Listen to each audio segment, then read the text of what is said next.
आज के वीडियो में कीट भक्षी पौधा या मांसाहारी पौधा यूट्रिकुलेरिया अथवा ब्लैडर वर्ट को चित्र सहित समझाएंगे। चलिए शुरू करते हैं।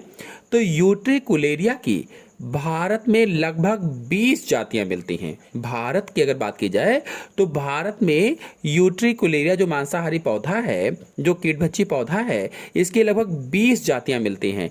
अधिकतर जलीय होती हैं। कुछ जातियां मांस के पौधों के साथ साथ नम भूमि पर भी उगती हैं। जो नम भूमि होती है वहां पर भी उगती हैं। और जलीय जातियां मूल रहित होती हैं, यानी इसमें जड़ नहीं होती हैं। इनके तने कैसे होते हैं?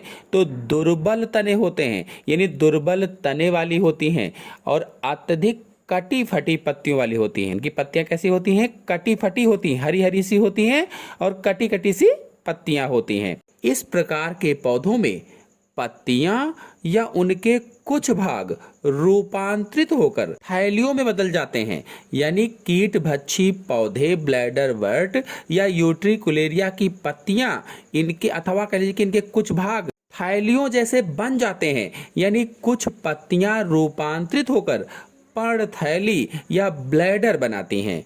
ये ब्लैडर घड़े जैसे होते हैं या कलश जैसे होते हैं, या कह सकते हैं कि जैसे थैली होती है थैली जैसे होते हैं।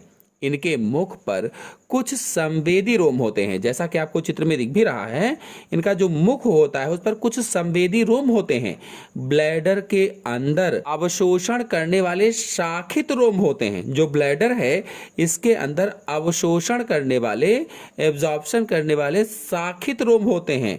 ये रोम जल अवशोषित करते हैं। किस चीज को अवशोषित करते हैं? वाटर को अवशोषित करते हैं, एब्जॉर्ब करते हैं। और ब्लैडर के अंदर जल का दबाव कम हो जाता है।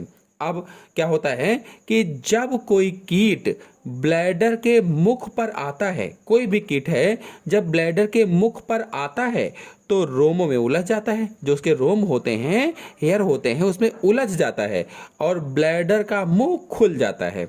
इस प्रकार जल के साथ कीट भी अंदर आ जाता है और उसी जल के साथ में कीट भी अंदर गिर जाता है। जैसे ही कीट अंदर आता है वैसे ही ब्लैडर का मुंह बंद हो जाता है। जब कीट अंदर गिरा तो क्या होता है कि जो ब्लैडर का मुंह है वो फिर से बंद हो जाता है।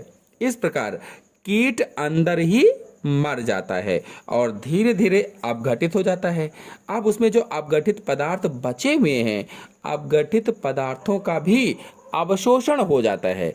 इस प्रकार से जो पर्णथैली है या लीफ ब्लैडर है या ब्लैडर वर्ट है या यूट्रिकुलेरिया है, कीटों का भक्षण करता है, अतः कीट भक्षी पौधा कहलाता है। तो आशा है आपको अच्छी तरह से समझ में आ गया होगा। समझ में आ गया हो तो वीडियो को लाइक और शेयर कीजिए। चैनल पर पहली बार आए हैं तो चैनल को सब्सक्राइब भी कर लीजिए। धन्यवाद।